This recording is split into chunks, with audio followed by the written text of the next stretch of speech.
அஸ்ஸலாமு அலைக்கும் வரஹ்மத்துல்லாஹி வபரகாத்துஹு.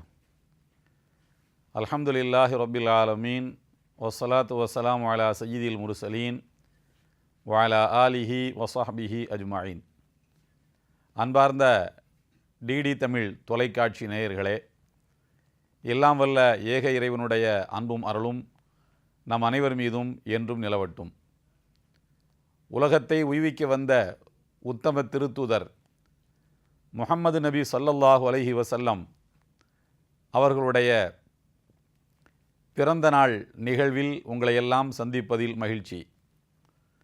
அன்பானவர்களே, நபிகள் நாயகம் அவர்கள் இன்றிலிருந்து சுமார் 1501 ஆண்டுகளுக்கு முன்னர் இந்த உலகத்தில் மையபீடத்தில் வீற்றிருக்கக்கூடிய மக்கா நகரில் பிறந்தார்கள்.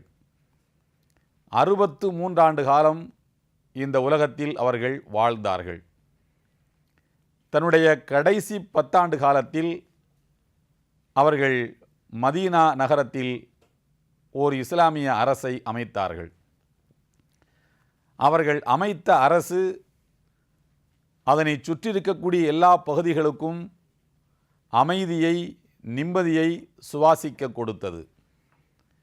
முதலாக மக்காவிலிருந்து அவர்கள் மதீனாவுக்குள் காலடி எடுத்து வைத்தவுடன் அவர்கள் அமைக்கப் போகின்ற அரசினுடைய லட்சியத்தை அந்த மக்கள் மத்தியிலே உரையாற்றுகின்ற போது அவர்கள் சொன்னார்கள், மக்களை சந்தித்த முதல் கூட்டத்தில் அவர்கள் சொன்னார்கள், மக்களே, சாந்தி சமாதானத்தை நீங்கள் உலகமெங்கும் பரப்புங்கள்.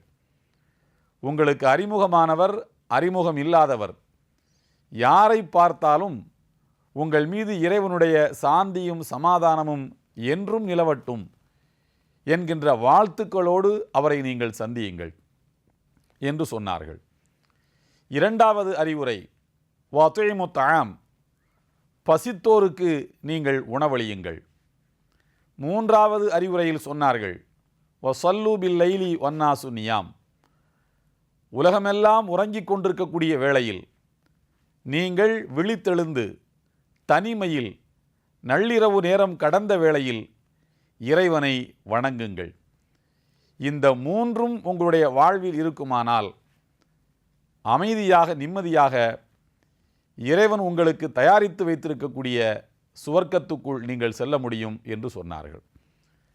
ஒரு நிமிடம் நாம் யோசித்து பார்ப்போம். முதலாவது, எந்த தேவையுமற்ற, நம்மோடு கலந்து வாழுகின்ற, நம்மிடத்தில் எந்த உதவிகளையும் எதிர்பார்க்காத சக மனிதனை சந்திக்கின்ற போது மலர்ந்த முகத்தோடும் வாழ்த்துக்களோடும் நீங்கள் சந்தியுங்கள் என்று சொன்னார்கள். நம்மிடத்தில் அவருக்கோ அவரிடத்தில் நமக்கோ எந்த தேவையும் இல்லை. இனி ஒரு முறை நம்முடைய உலக வாழ்வில் அவரை சந்திப்போமா இல்லையா நமக்கு தெரியாது. நமக்கு அவர் அறிமுகமானவரா? இல்லை. ஆயினும் அவரை நீங்கள் சந்திக்கின்ற போது ஒரு மனிதர் என்ற அடிப்படையில் வாழ்த்துக்களை சொல்லி அவரை சந்தித்து கொள்ளுங்கள் என்று சொன்னார்கள். இன்னொரு முறை சொன்னார்கள், மலர்ந்த முகத்தோடு, புன்முறுவல் பூக்கின்ற வதனத்தோடு சக மனிதனை நீங்கள் சந்திப்பீர்களானால் அது ஒரு தர்மம், ஒரு அறம், அது ஒரு கொடை என்று சொன்னார்கள். தர்மம் என்பதும் கொடை என்பதும் நம்முடைய பாக்கெட்டில் இருக்கக்கூடிய பணத்தை எடுத்து கொடுப்பது மட்டுமல்ல. பணத்தை விடவும் வலிமையானவை இந்த உலகத்தில் எவ்வளவோ இருக்கின்றன. அன்பு இருக்கிறது, அமைதி இருக்கிறது, மலர்ந்த முகம் இருக்கிறது. பணத்தால் சாதிக்க முடியாததை அன்பால் சாதிக்க முடியும். செல்வத்தால் நிலைநாட்ட முடியாததை அன்பொழுகின்ற ஒரு வார்த்தையால் சொல்ல முடியும், அன்பால் நிலைநாட்ட முடியும். மலர்ந்த முகத்தோடு ஒரு மனிதனை சந்திப்பது நீங்கள் அவருக்கு கொடுக்கக்கூடிய கொடை என்று சொன்னார்கள். அவர் சோகத்தோடு வரலாம், மனச்சிரமங்களோடு வரலாம், மன அழுத்தங்களோடு வீட்டை விட்டு வெளியிலே வந்திருக்கலாம். சக மனிதனாகிய நீங்கள் அவரை சந்திக்கின்ற போது மலர்ந்த முகத்தோடு அவருக்கு வாழ்த்துக்கள் சொல்வீர்களானால் நெஞ்சம் நிறைந்து வழிகின்ற கவலைகளோடு அவர் வந்தாலும் கூட அந்த கவலைகளெல்லாம் பொடி பொடியாகிவிடும் நீங்கள் சொல்லுகிற ஒரு வாழ்த்து என்கிற வார்த்தையால். உங்களுடைய மலர்ந்த முகத்தை பார்த்தவுடன் அவர் மலர்ந்த முகத்தை அவரும் பெற்று விடுவார்.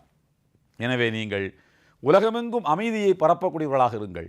யாருக்கு அமைதியை பரப்ப வேண்டும்? அறிமுகமானவர், அறிமுகமில்லாதவர் எல்லோருக்கும் நீங்கள் பரப்புங்கள். இரண்டாவது, பசியை போக்குகின்ற உன்னதமான பொறுப்பை நீங்கள் ஏற்றுக்கொள்ளுங்கள். தனி மனிதன் பசித்திருந்தால் ஒரு வீட்டில் நிம்மதி இருக்காது. ஒரு வீடு பசித்திருந்தால் அந்த தெரு நிம்மதியை இழந்துவிடும். ஒரு தெருவே பசித்திருந்தால் அந்த ஊர் கலவர பூமியாக மாறும். ஒரு ஊரே பசித்திருக்கின்ற போது அந்த நாடு அந்த ஊர் மக்களின் பசியை போக்க வேண்டிய பொறுப்பை சுமக்க வேண்டிய கட்டாயத்துக்கு ஆளாகிவிடுகிறது. எதற்கு பெரிய பெரிய திட்டங்கள்? பசித்தவருக்கு ஒரு மனிதன் அவரை பார்த்து உணவளித்து விட்டால் பசி பரவாமல் தடுக்கப்பட்டு விடலாம். பசியை நாம் போக்கிவிட்டோம் என்று சொன்னால் அவனுடைய அறிவு வேலை செய்ய ஆரம்பித்து விடும், உடல் உற்சாகமாகிவிடும். அவனுடைய அறிவு வேலை செய்யும், உடல் வேலை செய்யும், புதிய கண்டுபிடிப்புகள் உலகத்தில் வரும், பல தேவைகள் உலகத்திலே நிறைவேறும். எனவே பசி எங்கும் இருக்கக்கூடாது. நீங்கள் ஒரு மனிதனை சந்திக்கின்ற போது மலர்ந்த முகத்தோடு சந்தியுங்கள், பசியை போக்குங்கள் என்று சொன்னால் எவ்வளவு பெரிய ஒரு சமூக அக்கறையை முதலாக அவர்கள் ஒரு அரசை நிறுவவிருக்கக்கூடிய பூமியிலே அவர்கள் நிலைநாட்டுகின்றார்கள் என்று எண்ணி பார்க்க வேண்டும். மூன்றாவது தான் அவர்கள் சொல்லுகிறார்கள், நள்ளிரவு வேளையில் இறைவனை வணங்குங்கள் என்று. உங்களுடைய அமைதி, உங்களுடைய மனம் அமைதியை பெற வேண்டுமானால் இரவு நேரத்தில் இறைவனை வணங்குதல் மிக முக்கியமானது. உங்களுடைய மன அமைதியை விட சக மனிதனுடைய மன அமைதி முக்கியம். உங்களுடைய பசியை விட சக மனிதனுடைய பசியை போக்கக்கூடிய பணி மிக முக்கியமானது. இவைகளெல்லாம் நீங்கள் கடைபிடிப்பீர்கள் என்று சொன்னால் அதுதான் நான் உருவாக்க விரும்புகின்ற சமுதாய அமைப்பு என்பதை நபிகள் நாயகம் அவர்கள் உணர்த்தி காட்டுகின்றார்கள். இன்னொரு முறை சொல்லி காட்டினார்கள். ஒரு நபித்தோழர் அவருடைய இல்லத்துக்கு நபிகள் நாயகத்தை அழைக்கின்றார்.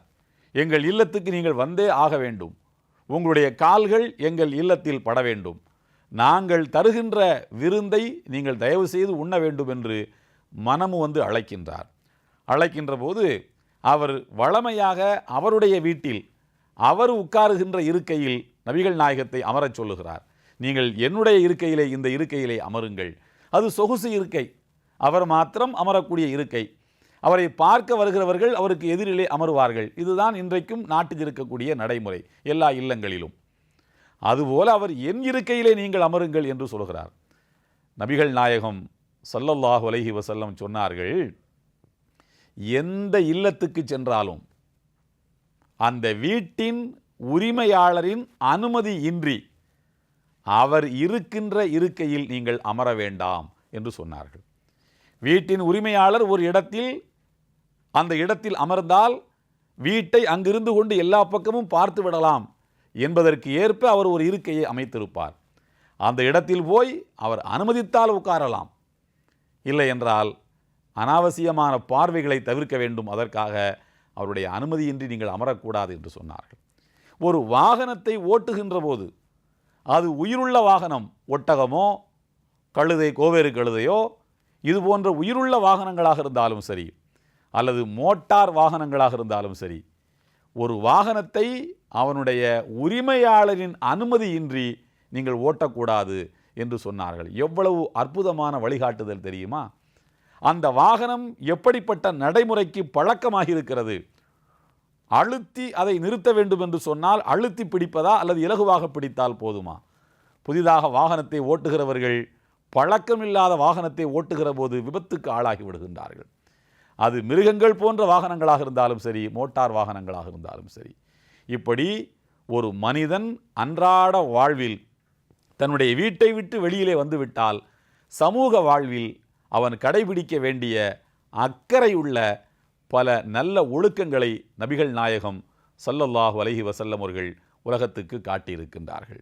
வீட்டுக்கு வெளியிலே எப்படி நடந்து கொள்ள வேண்டும் என்று சொன்ன நபிகள் நாயகம் அவர்கள் வீட்டுக்குள்ளே ஒரு மனிதன் எப்படி நடந்து கொள்ள வேண்டும் என்று அணுவணுவாக பார்த்து பார்த்து சொல்லியிருக்கிறார்கள்.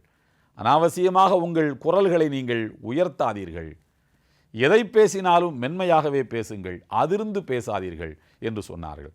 தன் வாழ்க்கையில் அவர்கள் எந்த குழந்தையையும் அடித்ததில்லை. ஒரு வேலைக்காரரை கூட நபிகள் நாயகம் அவர்கள் அடித்ததில்லை.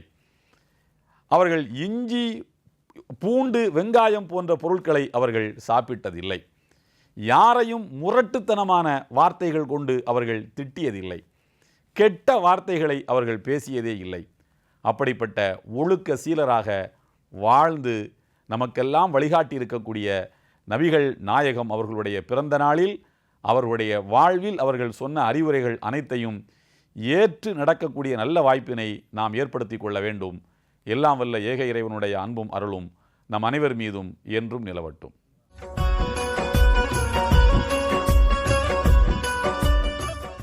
அல்ஹம்துலில்லாஹி ரப்பில் ஆலமீன் வஸ்ஸலாத்து வஸ்ஸலாம் அலா சய்யிதில் முர்சலீன் சய்யிதினா மௌலானா முஹம்மத் வஅலா ஆலிஹி வஅஸ்ஹாபிஹி அஜ்மஈன். அம்மா பஅத் ஃபஅஊது பில்லாஹி மினஷ் ஷைத்தானிர் ரஜீம். பிஸ்மில்லாஹிர் ரஹ்மானிர் ரஹீம். வமா அர்ஸல்னாக இல்லா ரஹ்மத்தல் லில் ஆலமீன். ஸதகல்லாஹு மௌலானல் அஸீம். முஅzzaz नाज़रीन व नाज़िरात, अस्सलामु अलैकुम वरहमतुल्लाहि व बरकातुहू। अल्लाह रब्बुल इज़्ज़त का लाख लाख करम है कि उसने हमें प्यारे आका मदनी दाता मुहम्मदुर रसूलुल्लाह सल्लल्लाहु ताला अलैहि वालिहि वसल्लम की बाबरकत उम्मत में पैदा फरमाया। मीलादुन नबी सल्लल्लाहु अलैहि वसल्लम के इस पुरमसरत मौके पर मैं अर्ज़ करना चाहूँगा कि हमारे नबी करीम सल्लल्लाहु अलैहि वसल्लम की बिअसत का मकसद क्या था। हमारे नबी करीम सल्लल्लाहु अलैहि वसल्लम रहमत का पैगाम लाए, उख़ुवत का पैगाम लाए और हमदर्दी का पैगाम लाए। कुरान मजीद में अल्लाह ताला फरमाता है, वमा अरसलनाका इल्ला रहमतल लिल आलमीन। ऐ महबूब, हमने तो आपको तमाम आलमों के लिए रहमत बनाकर भेजा है। हमारे नबी करीम सल्लल्लाहु ताला अलैहि वसल्लम तमाम इंसानों के लिए रहमत हैं, बल्कि आप जानवरों के लिए भी रहमत हैं, दरख्तों के लिए भी रहमत हैं। हमारे नबी करीम सल्लल्लाहु ताला अलैहि वसल्लम का ये पैगाम है कि रहमु मन फिल अर्द यरहमकुम मन फिस समा। ऐ लोगो, ज़मीन वालों पे तुम रहम करो, आसमान वाला तुम पे रहम करेगा। जैसा कि एक शायर कहता है, करो मेहरबानी तुम अहले ज़मी पर, खुदा मेहरबान होगा अर्शे बरी पर। एक और हदीस में नबी करीम सल्लल्लाहु ताला अलैहि वसल्लम यूँ फरमा रहे हैं कि ला तहासदू वला तबागदू वला तदाबरू वलकिन कूनू इबादल्लाह इख्वाना। यानी ऐ लोगो, आपस में एक दूसरे से हसद न किया करो, दिलों में बुग़्ज़ न रखा करो, एक दूसरे को पीठ दिखाकर नफ़रत से न जाया करो, मगर अल्लाह के बंदे और भाई भाई बनकर ज़िंदगी गुजारा करो। हुज़ूर अकरम सल्लल्लाहु ताला अलैहि वसल्लम की बेसत से पहले अरब का ये हाल था कि शराब आम थी और लड़कियों को दफन करना इसको लोग फ़ख्रिया तौर पर किया करते थे, मगर मोहम्मद रसूलुल्लाह सल्लल्लाहु अलैहि वसल्लम ने इस तरह इंसानियत को क़ायम किया कि बाप लड़की को पसंद करने लगा, बल्कि लड़की की परवरिश को अपने लिए बाइस फ़ख्र समझने लगा। एक शायर अर्ज़ करता है, खुद न थे जो राह पर औरों के हादी हो गए, क्या नज़र थी जिसने मुर्दे को मसीहा कर दिया। रसूल करीम सल्लल्लाहु अलैहि वसल्लम से पहले अरब की क्या हालत थी। कुरान मजीद फरमाता है, वइन कानू मिन क़ब्लु लफ़ी ज़लालिम मुबीन। नबी करीम सल्लल्लाहु अलैहि वसल्लम से पहले तो वो लोग खुली गुमराही में थे। जब नबी करीम सल्लल्लाहु अलैहि वसल्लम तशरीफ़ लाए, आपने तरबियत की, तो आपने अपनी तरबियत के ज़रिए सहाबाए किराम को हिदायत के सितारे बना दिया और फरमाया, क्या सहाबी कन नुजूम, मेरे सहाबा सितारों की तरह हैं, फ़बिअय्यिहि मुक़्तदैतुम इह्तदैतुम, तुम मेरे सहाबा में जिसकी भी पैरवी करोगे सही रास्ता हासिल कर लोगे। हुज़ूर अकरम सल्लल्लाहु ताला अलैहि वसल्लम ने इंसानी हुकूक़ का दर्स दिया है। आज हर जगह इंसानी हुकूक़ اور ہیومن رائٹس پر گفتگو ہوتی ہے۔ رسول کریم صلی اللہ علیہ وسلم نے تمام کے حقوق بتا دیے۔ ماں باپ کا حق کیا ہے، اولاد کا حق کیا ہے، شوہر کا حق کیا ہے، بیوی کا حق کیا ہے، پڑوسی کا حق کیا ہے، مسافر کا حق کیا ہے، اور مہمان کا حق کیا ہے۔ ان تمام چیزوں کو نبی کریم صلی اللہ تعالیٰ علیہ وآلہ وسلم نے اپنی تعلیمات کے ذریعے پیش کیا ہے اور انسانیت کو قائم کر دیا ہے۔ جو لوگ ایک دوسرے کو قتل کرنے پر فخر کرتے تھے، حضور اکرم صلی اللہ علیہ وآلہ وسلم نے ان کی ایسی تربیت فرمائی کہ وہ کسی کی جان بچانے میں فخر محسوس کرنے لگے۔ حضرت عمر بن خطاب رضی اللہ تعالیٰ عنہ ایک مرتبہ رونے لگے۔ لوگوں نے عرض کی کہ اے امیر المومنین، رونے کی وجہ کیا ہے؟ تو حضرت عمر بن خطاب کہتے ہیں کہ ایک زمانہ ایسا تھا میں اتنا جاہل تھا کہ جانور کے نکیل پکڑنے کی میرے اندر تمیز نہیں تھی، مگر آج محمد رسول اللہ صلی اللہ تعالیٰ علیہ وآلہ وسلم کی تربیت نے مجھے اس لائق بنا دیا ہے کہ میں آدھی دنیا پر حکومت کر رہا ہوں۔ حضور اکرم صلی اللہ تعالیٰ علیہ وآلہ وسلم نے پڑوسیوں کا حق بیان فرمایا۔ ارشاد فرمایا کہ لا یؤمن من لا یأمن جارہ بوائقہ، جو شخص پڑوسی کو اذیت پہنچاتا ہے وہ کبھی مومن ہو نہیں سکتا۔ حضور اکرم صلی اللہ تعالیٰ علیہ وآلہ وسلم نے پیغام دیا ہے کہ جو خود کے لیے پسند کرتے ہو وہی دوسروں کے لیے بھی پسند کیا کرو۔ چنانچہ نبی کریم محمد رسول اللہ صلی اللہ تعالیٰ علیہ وآلہ وسلم کا فرمان عالی شان ہے کہ لا یؤمن احدکم حتی یحب لأخیہ ما یحب لنفسہ، تم میں کا کوئی شخص اس وقت تک مومن نہیں ہو سکتا یہاں تک کہ وہ دوسروں کے لیے اسی بات کو پسند کرے جو خود کے لیے پسند کرتا ہو۔ یہ بات بالکل ظاہر ہے کہ ہر شخص خود کے لیے کامیابی پسند کرے گا، ترقی پسند کرے گا، خوشی پسند کرے گا۔ دوسروں کے لیے بھی ہم کامیابی، ترقی اور خوشی ہی کو پسند کریں، تب جا کر انسان بنتا ہے۔ ہمارے نبی کریم صلی اللہ تعالیٰ علیہ وآلہ وسلم نے اخلاق کا بہترین درس دیا ہے۔ پیارے آقا مدنی داتا محمد رسول اللہ صلی اللہ تعالیٰ علیہ وآلہ وسلم نے فرمایا کہ سل من خطعک واعفو عمن ظلمک واحسن الی من اساء الیک، اے مومن بندے جو تجھ سے رشتہ توڑتا ہے اس کے ساتھ تو رشتہ قائم رکھ، اور جو تجھ پہ ظلم کرے تو اس کو معاف کر دے، اور جو تیرے ساتھ برا سلوک کرے تو اس کے ساتھ اچھا سلوک کر۔ سارے اخلاق کو نبی کریم صلی اللہ تعالیٰ علیہ وآلہ وسلم نے دو باتوں میں سمجھا دیا۔ حضور پرنور سید عالم صلی اللہ تعالیٰ علیہ وآلہ وسلم نے فرمایا کہ من لم یرحم صغیرنا ولم یعقر کبیرنا فلیس منا، جو ہمارے چھوٹوں پہ رحم نہ کرے اور اپنے بزرگوں کی تعظیم نہ کرے، فلیس منا، وہ ہم میں سے نہیں ہے۔ حضور اکرم صلی اللہ تعالیٰ علیہ وآلہ وسلم نے صحابہ کرام کے دلوں کا تزکیہ کیا۔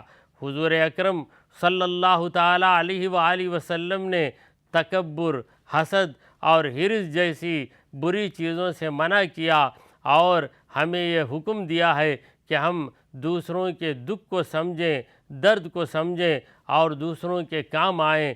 یہ انسانیت کا پیغام ہم کو نبی کریم صلی اللہ تعالیٰ علیہ وآلہ وسلم نے دیا ہے، اور اللہ تبارک و تعالیٰ نے رسول کریم صلی اللہ علیہ وسلم کے ذکر مبارک کو بلند کر دیا، اس لیے پوری دنیا میں نبی کریم صلی اللہ علیہ وآلہ وسلم کا نام نامی اور اسم گرامی لیا جاتا ہے۔ قرآن مجید میں اللہ تعالیٰ نے فرمایا وَرَفَعْنَا لَكَ ذِكْرَكَ، اے محبوب ہم نے آپ کے ذکر کو بلند کیا۔ اسی لیے ایک شاعر عرض کرتا ہے محمد مصطفیٰ کا کوئی ہمسر ہو نہیں سکتا، محمد مصطفیٰ کا کوئی ہمسر ہو نہیں سکتا، بشر کیا ہے فرشتہ بھی برابر ہو نہیں سکتا۔ اللہ تبارک و تعالیٰ نے معراج کی رات حضور اکرم صلی اللہ تعالیٰ علیہ وآلہ وسلم کو تمام نبیوں کا امام بنایا ہے۔ میلاد النبی صلی اللہ علیہ وسلم یہ مبارک موقع ہے کہ اس موقع کی برکت سے ہم کو نبی کریم صلی اللہ علیہ وسلم سے نسبت حاصل ہوئی، ہم حضور کے امتی بن گئے۔ اللہ تبارک و تعالی ہم سب کو نبی کریم صلی اللہ علیہ وسلم کے مبارک راستے پر قائم رکھے، آمین۔ وآخر دعوانا ان الحمد للہ رب العالمین۔